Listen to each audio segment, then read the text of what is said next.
Welcome to episode 13 of Rudy's Resurrection. It's April 21st, an exciting day today. Rudy started, and actually I drove him down the street. So an exciting day. Got a lot of other work done on the truck today. So let's jump in and get started and see what happened.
Live!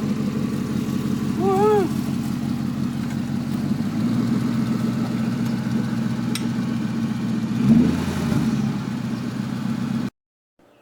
So I got the truck up on jack stands this morning because last night I was working on moving my radiator back, and I pretty much did the same thing that John did at Dead Animal Garage, just by shifting these upper brackets back a bolt hole, which moves it back 1 5/8 inches, and then flipping the lower support front to back, and then using that the rear hole here, and then taking off the lower radiator hose mount and flipping that around and welding that back in place. So I'll move that back.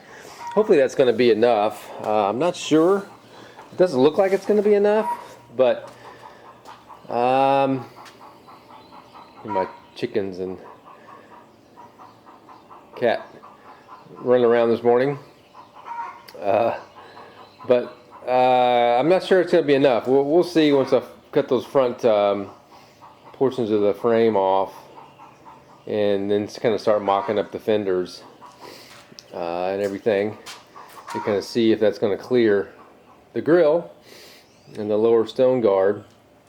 But since I got the truck up in the air, actually I'm going to go ahead this morning and put my new upper control arms on and front shocks.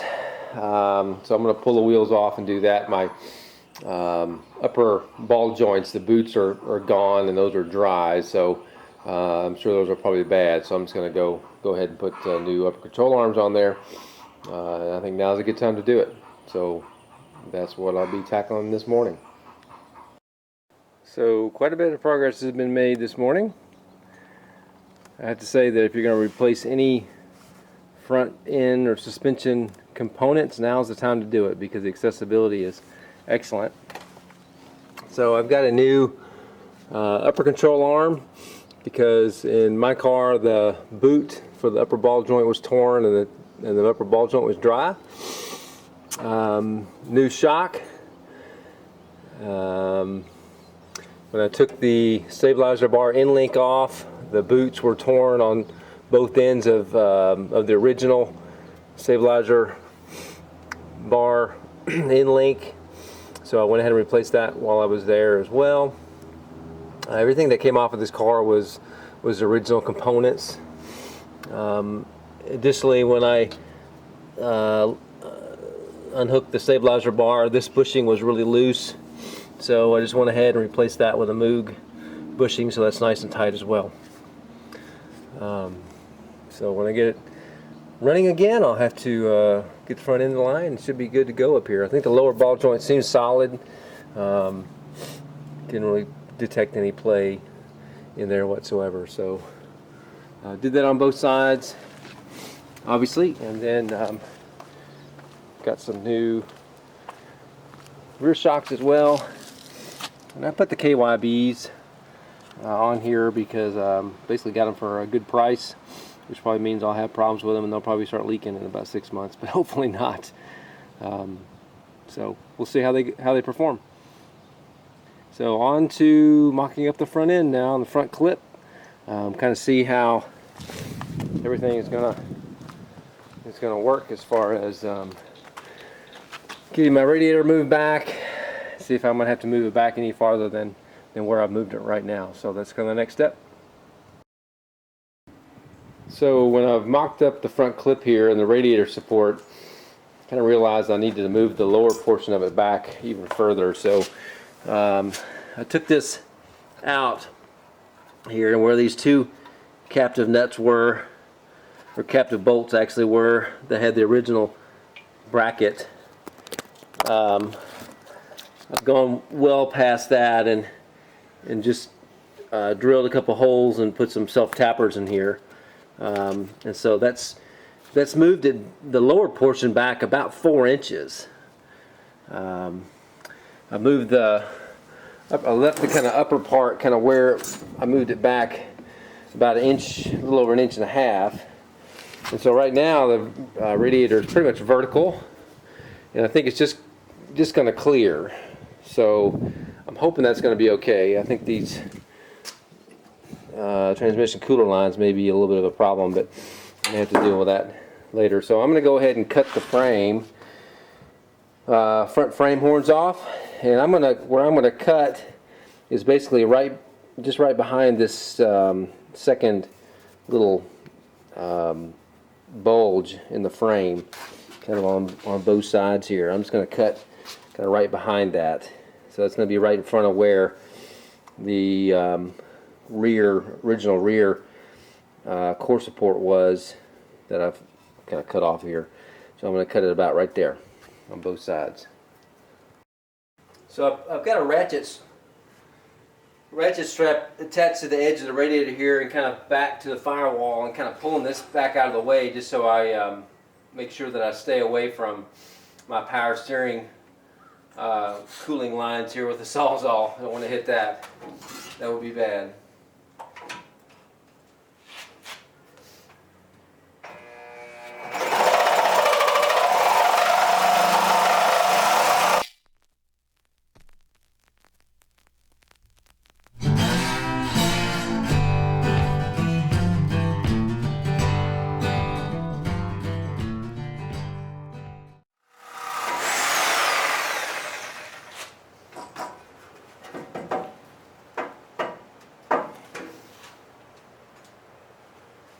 Alright, there's one side.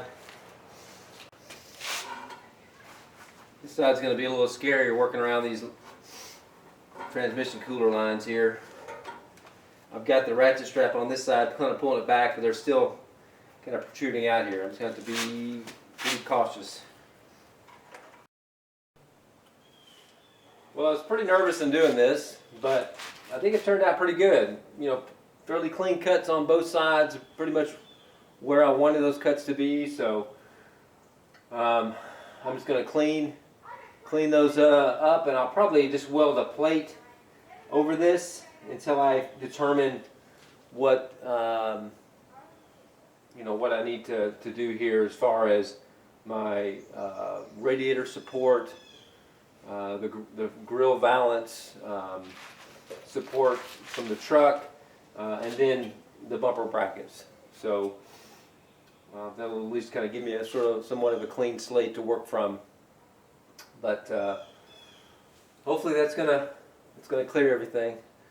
We'll see. I'll probably start trimming down my my radiator support and kind of get that bolted to the frame or to the fenders here, and let's see how it goes together. But I think it's about quitting time, so I'm going to knock off. Probably wrap this episode up here. Kind of starting to get the front clip on, and then probably the next few episodes are all going to be kind of front clip mounting and fabbing and that kind of thing. So chipping away at it little by little. As always, thanks for watching. Appreciate it. Hope you find some of these ideas useful for your build. I'm trying not to film or cover a lot of the things that has already been covered in great detail from other sites and from Frame Swap Faction as well. But if there's little things that I do differently or that kind of thing, I'll try to spend a little bit more time on those. But for the most part, I've just been following some of those other individuals and kind of doing some of the same things that they're doing, and it seems to be working out quite well. So again, thanks for watching, thanks for your comments, and we'll see you next episode. So through the benefit of zip ties, we get an idea of Rudy's stance. Pretty nice. Quite low. I imagine I'm going to have a lot of tire rubbing that I'm going to have to address, but I like the stance.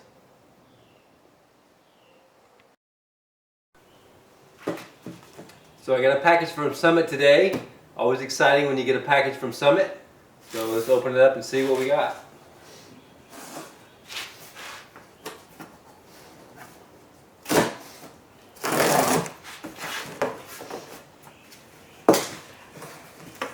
Thank you for your order. Georgia's Motoring Festival, Atlanta Motorama.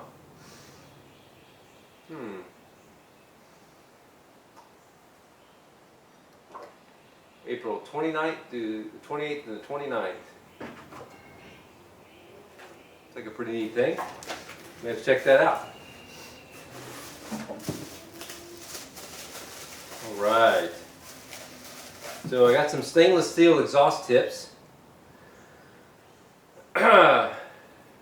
Because I am planning on bringing the exhaust, or at least thinking about bringing the exhaust out right in front of the rear wheels. So I wanted to have some decent looking tips to put on there. These look pretty nice. I think these are made by, I think it's Jones Mufflers or something like that. Let's see. Where's my...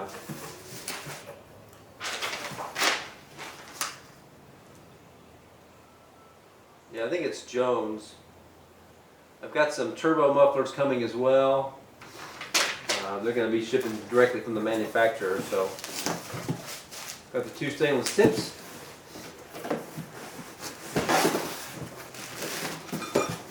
And what do we have here?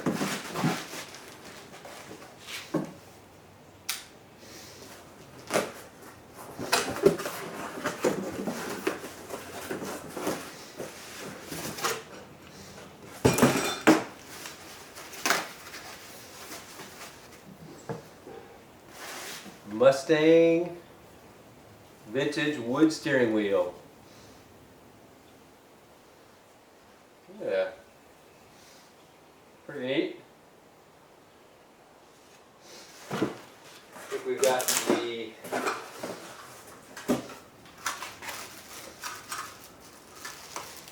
complete with the Ford Mustang horn button as well. I think that'll look pretty nice in there. Mustang wheels on it, so why not have a Mustang steering wheel? Pretty neat. Kind of like that 13.5-inch size. I think that's going to feel pretty neat. And then got the basically the mounting kit as well. Exciting. I'll have to get that on there tomorrow.